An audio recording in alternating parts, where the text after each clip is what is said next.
Oh my God. I'm back like I never left, and that's on period. Today, I'll be talking about my first impressions of America. Another thing that shocked me about the US is the Hi guys, welcome to my very first vlog of the year 2023. Guess who's launching the new year with a new look? Me! About 2 or 3 years ago, I chopped off all my hair. It was a very emotional moment. I cried when I did it. I remember the journey to cutting my hair. I was just sick and tired of it. I mean, we'll have the hairdresser come over to the house and she'll make my mom's hair and make mine. And I'll be like, what's the essence of all this stress? I would just sit for hours and hours and hours and hours. And I just got tired of it. And I would threaten my parents and say, hey, I'm gonna cut this hair. And my mom would tell me, you better not, you dare not do that. And I'd be like, why? And she'd be like, have you forgotten you're from Edo State? And when women from Edo State get married, they have this special headgear that, is adorned on them with beads, and it's just so pretty. And she's like, when you want to get married, how would you get your hair done? And I'm like, when that time comes, I will cross the bridge. Right now, I'm tired of this hair. I want to cut it off. And my mom, actually at one time, she tried to blackmail me by crying. She literally cried. I'm like, don't cut your hair. If you cut your hair, I'm not gonna be happy with you. I'm like, okay, I won't cut my hair. And I stayed put until one day, I walked up to my parents. I was going to work and I said, I'm coming back from work today and this hair's not going to be there. It's just not going to be there. I told them and I was like, I really don't care. I was going to cut my hair. And after work, I went and I chopped it off. For 2-3 years, I had my hair low. But then it just felt like it was time for something new. I just wanted something different. Just how you just want to jazz things up a bit. I'm like, okay, why don't I just consider growing out my hair again? And I did. I got this hair done and people have just been giving me compliments. And I look at myself in the mirror and I'm like, girl, you look good. I do look good, don't I? Pardon my ranting. This vlog isn't about my hair. Today, I'll be talking about my first impressions of America. The first thing that really shocked me about America is that water is free. It was quite a shock knowing that I didn't necessarily have to buy water whenever I'm thirsty. Like here in the US, all you need is as simple as this, a water bottle. Especially being in a student community like Berkeley, like everyone has a water bottle, and in your apartment, in offices around, in banks, there are water dispensers, water fountains where you could always just walk up to and just dispense yourself some water. No permissions needed, no questions asked. Water is free. Even when you go to many restaurants, the first things they bring to you is a glass of water for free. In Nigeria, in especially high-end restaurants, you would have to pay more for water. For instance, maybe if you're going to like a normal restaurant across the street, you could pay, for example, $1. But if you go to like a high-end restaurant, that same bottle of water, you'd have to pay like $5 or $10 for that same bottle of water. I'm talking about in Nigeria. But here, everyone serves you water for free. And it's like, water's free. I'm like, okay. Don't get me wrong. You can actually buy packs of water, if you need to. But people are able to drink water directly from the tap. In Nigeria, not so much, because you're not exactly sure as to how clean the water is it treated, is it filtered, but people really don't have that trust and confidence in drinking water directly from the tap. You would rather just buy sachet water or packs of water. But here, there's just that confidence that you can just open your tap and pick cold or hot and just have a drink. As easy as it sounds. The second thing that really shocked me about the US when I came in here is the light and Wi-Fi. We've always known this, 24 hours electricity in the US, Wi-Fi is very fast, but you don't really know until you experience it. A friend was asking me the other day and she was like, you mean the light hasn't blinked for 1 second? I was like, yeah, the light hasn't blinked for 1 second. It just hasn't. There is 24-hour light. Now, don't get me wrong. There are parts of the US that do not get 24-hour electricity, right? But my experience staying where I stay, there has been 24-hour electricity and the Wi-Fi is just like this, at the speed of light.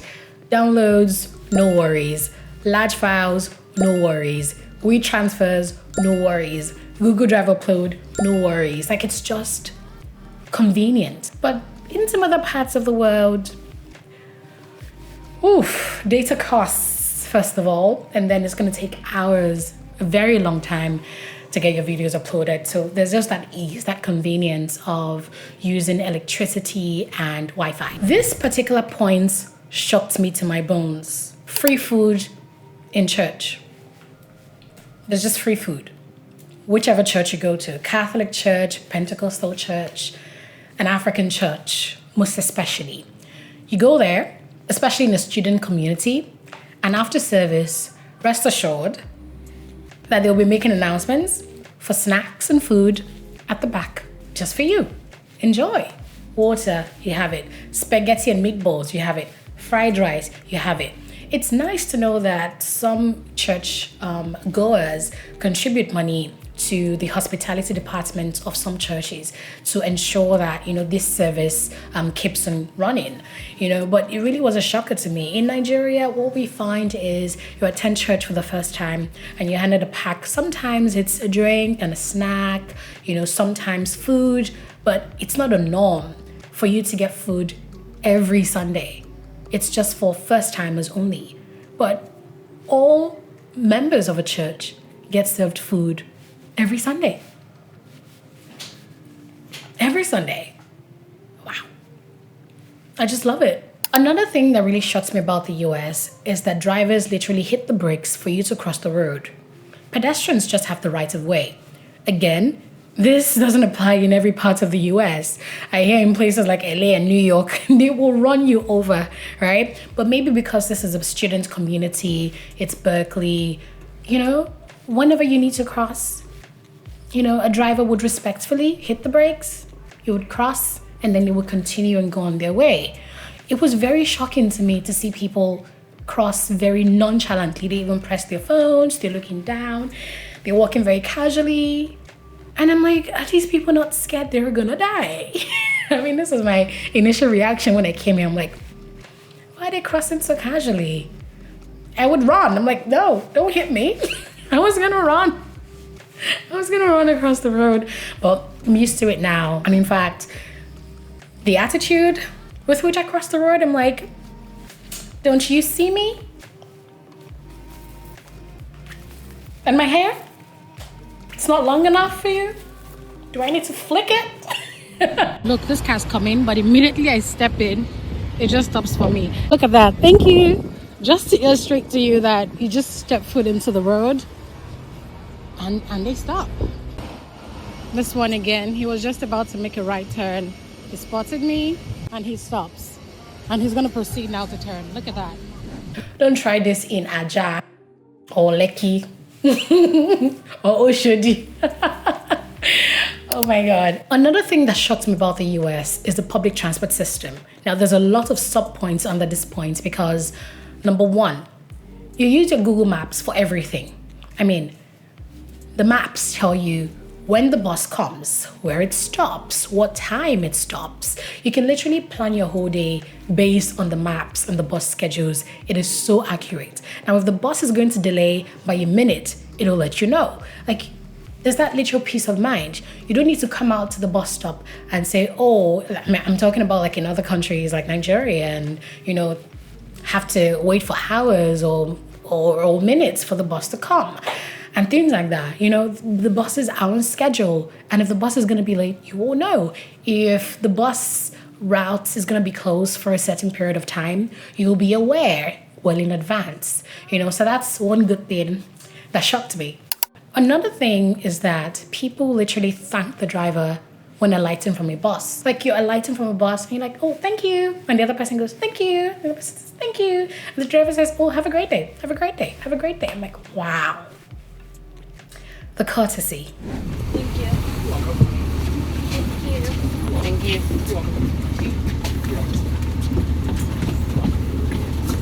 Thank you. You're welcome. Have a good day, man. Wow. Wow. In Nigeria, you will drag for your change. You may fight. You may get bitten. You may get thrown off the bus because the driver will not literally come to a stop. You have to jump off and then continue running and break with your leg. Another thing that really shocks me about the US is that feminine hygiene products are usually found free in most restrooms. I mean, you walk into a restroom and you can see pads and tampons available for you to take whatever you need. So if you're in public and it sneaks up on you, you don't have to freak out. You can simply go to the nearest public restroom, public bathroom, and you can rest assured that there is a 90% chance that there will be a pad or a tampon for you to use for free. Also, lecturers chat with you very easily, very comfortably. Where I'm coming from, you don't get to see that lecturer-student rapport. In fact, what you see is your older ones warning you against going to lecturers' offices because of the likelihood of sexual assaults taking place. But here, they have a thing called office hours where lecturers literally are obliged, and in fact, it's part of your benefits as a student, to assess personalized one-on-one training, mentorship. You know, you can ask questions if something is not clear in class. You can even get aid from your lecturer to do an assignment. I mean, if this assignment is proving tough, you can literally hop on a Zoom call and ask for directions as to how to get it done. My lecturer bought me coffee the other day and I was like, wow. My lecturer literally took a stroll with me and bought me coffee. They paid. Wow. Just wow. Just wow. That's such a breath of fresh air. You know, coming from a place where if your lecturer is paying for something, they likely want something in return, you know? So it's just great to know that this air of comfort exists in many other parts of the world. Another thing that really shocked me about the US and the educational system is classes. Usually, especially on Mondays, the first 10-15 minutes of class is spent chatting about your weekend. It was very weird to me at first coming to class. I mean, I'm here to learn, and with my bag and my books and my laptop, I did all the readings of the weekend. And your lecturer is like, over the weekend, I baked pies with my family. My grandkids came visiting. It was fun. You know, how did your weekend go? And people are saying, oh, over the weekend, I went to visit my boyfriend. It was fun. And I'm like, what is happening here? I thought this was a graduate program. We're here to study. We're here to learn. We're here to achieve things, make big things happen, big projects. And people are chatting about their weekend. Wow. Hi, everyone. Hi. Welcome to our class. Let's do go around and just do check-ins and see how everyone's doing. Personal or professional check-ins, whichever you want to do. It was my birthday. Aww, happy birthday. It was very shocking to me at first to see that.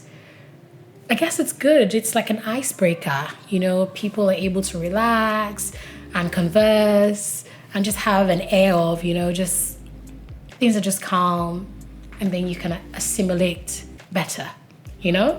So at first that shocked me. Really, really, really shocked me. I was like, what's happening here? Am I in a therapy session or am I in class? The second thing regarding this that shocked me was that there are class breaks. It was weird at first, very weird, that after like 30 minutes, 45 minutes or an hour of a 2-hour class or a 3-hour class, they would call for break. And you can go have coffee and use the bathroom and make some calls and whatever. Okay, everyone, so let's take a break and we'll come back at 10 after 11. My wonderful students. Where I'm coming from, you sit down and you take notes and you learn. You don't even step foot out of the class until the session's over. You don't. No, you don't. We concentrate. We are studious. We are focused and determined. So coming to see that there's a break every 30 minutes or so, or every 1 hour or so, it was very surprising. But it's good. It's a very good thing that you're allowed, you know, some time to stretch. And talking about stretching, sometimes during class breaks, the lecturer literally asks you to stand up and stretch, and he leads with some exercise routines. And you have to do that. And he asks you, oh, let's jump. And you jump in class. and you stretch. And I'm like, okay, what's really happening here? Am I in the right class? Is this yoga? Is this a yoga class? Are we about to begin meditations? So let's take a moment. Let's all stand up. Let's take a stretch. Get up. Get the blood flowing. Sitting down too long, right? But it's nice because they allow you relax and just remain calm, and you're able to learn better in such an environment. Maybe those are some things that, our lecturers could adopt back home. So now let's talk about food. Coming to America, my mom grinded lots of pepper. Guess what? They're somewhere in my drawer unused.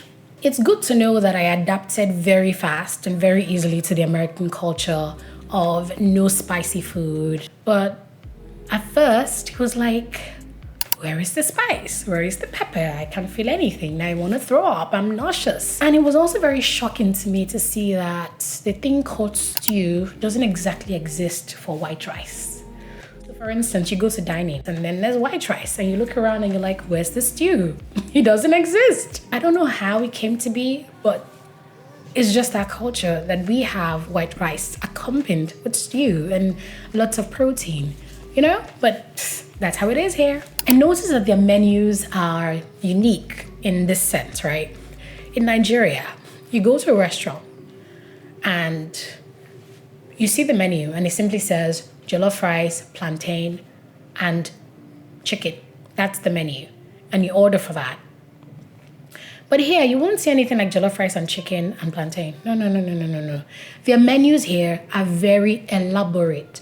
They start with something like this: organic parboiled rice, planted on virgin land. Now that's a joke. That's an exaggeration.